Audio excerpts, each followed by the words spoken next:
शिवशाही व्यापारी संघटनेचे खोपोली उपशहराध्यक्ष सूरज परदेशी यांचा वाढदिवस शाळकरी मुलांना वह्या वाटप करून साजरा। खोपोली शहरातील युवा नेते, सामाजिक कार्यकर्ते तथा शिवशाही व्यापारी संघटनेचे उपशहराध्यक्ष सूरज परदेशी यांचा वाढदिवस दिनांक सप्टेंबर 19 रोजी यशवंतनगर या ठिकाणी मोठ्या आनंदात साजरा करण्यात आला। सूरज परदेशी यांना लहानपणापासून समाजसेवेची आवड असल्याने ते दरवर्षी परिसरातील शाळकरी मुलांना आपल्या वाढदिवसानिमित्त वह्या वाटप करतात।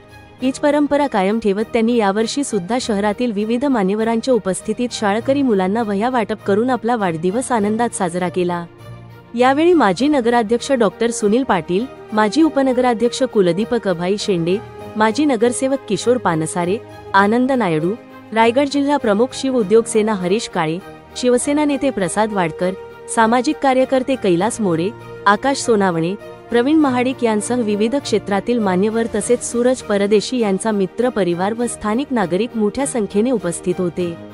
कार्यक्रमाचे सूत्रसंचालन श्रीकांत आठवले यांनी केले असून यावेळी युवा नेते संतोष नायडू, सनी पुजारी, इरफान शेख, ऋषिकेश लोखंडे, अशफाक शेख, निखिल शितोळे, राहुल पलांडे, गणेश कोळी, उस्मान शेख, संजय कुमावत, फायज शेख, शंकर पवार, आदित्य पवार, निलेश परदेशी, ओंकार जगताप, प्रकाश मचकुरे, कृष्णा कोळी, भीम मचकुरे, सत्यम गिरी, अजय निसाद, सुजल गायकवाड, तुषार साळुंखे, सतीश साळुंखे, रवी दौडमाने, सुजल शिंदे, प्रतीक यांसह मित्र परिवार उपस्थित होते।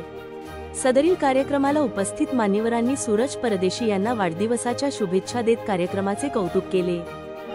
सूरजचं काही पुढील आयुष्य आहे किंवा येणारं आयुष्य आहे, येणारं आयुष्य अतिशय चांगल्या प्रमाणामध्ये आणि सुख समाधानाचं जावो असे मी ईश्वरचरणी प्रार्थना करतो।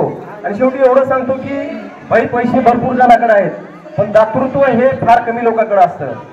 म्हणजे सूरज काही कुठला म्हणजे असं खासदार रामशेठ ठाकूर जसे दातृत्वान आहेत त्यांच्या त्या म्हणजे आपल्या रायगडमध्ये, तसं सूरज सुद्धा त्याच्या भागामध्ये दातृत्वान आहे असं म्हटलं तर वागो ठरणार आहे। कारण का तर हे सुद्धा तुमच्या कुठंतरी मनाला वाटलं पाहिजे की मी ज्या कुटुंबातून आलेला आहे किंवा मी ज्या समाजामधून आलेला आहे तो समाजाचं मी काहीतरी देणं लागतो। आणि ते लक्षात ठेवूनच सूरज हा आपल्या वाढदिवसाला प्रत्येक वेळी नुसता वाढदिवस डांगरडिंगा करून साजरा करत नाही, तर ज्या मुलांना, ज्या विद्यार्थ्यांना वह्या पेनची गरज आहे त्या विद्यार्थ्यांना वह्या वाटपाचा कार्यक्रम हा आपल्या वाढदिवसाच्या दिवशी ठेवत असतो। हे मोठं दातृत्वच म्हणावं लागते।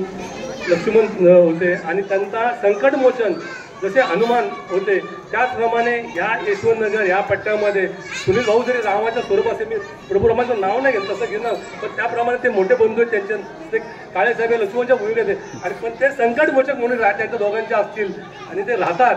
सुनील भाऊ तुम्हाला एक विनंती आहे, जशी रामनवमी साजरी होते त्यानंतर हनुमान जयंती येते, जसा तुमचा वाढदिवस 11 तारखेला झाला आणि 19ला सूरजचा वाढदिवस होतो लागोपाठ तसंच येतंय, तो तुमचा संकटमोचन आहे, त्याला आयुष्यात कधी विसरू नका आणि जेव्हाही संधी येईल त्याला संधी देण्याचं काम तुम्ही करायचं आहे। वाटलं तर एक वेळा तुम्हाला एक पाऊल मागं घ्यायला लागला तरी चालेल, पण तुम्ही त्याला ती संधी भविष्यात दिली पाहिजे। कारण प्रत्येकाची अपेक्षा असते की आपण त्यांना मदत करतो, ते पुढे गेल्यानंतर आपल्याला तिचं स्थान मिळायला पाहिजे आणि आमच्या सगळ्यांच्या नजरेमध्ये तुम्ही आमदार आहात। नक्कीच सूरजला 30 वाढदिवसामध्ये शुभेच्छा देत असताना असंच त्याची उत्तरोत्तर प्रगती होऊ द्या, त्याच्या मनातल्या इच्छा आकांक्षा जे काही मोठ्या व्हायच्या त्या पूर्ण ईश्वर करो ही ईश्वरचरणी मी प्रार्थना करतो।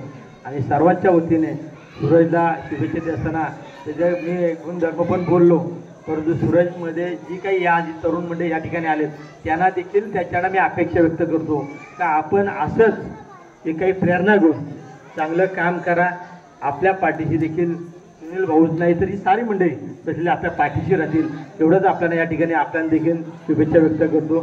सूरजला उदंड आयुष्य लागावं हे ईश्वरचरणी प्रार्थना करून पुन्हा एकदा त्याला खूप साऱ्या शुभेच्छा सर्वांच्याच वतीने देतो। जय हिंद, जय महाराष्ट्र, जय हिंद।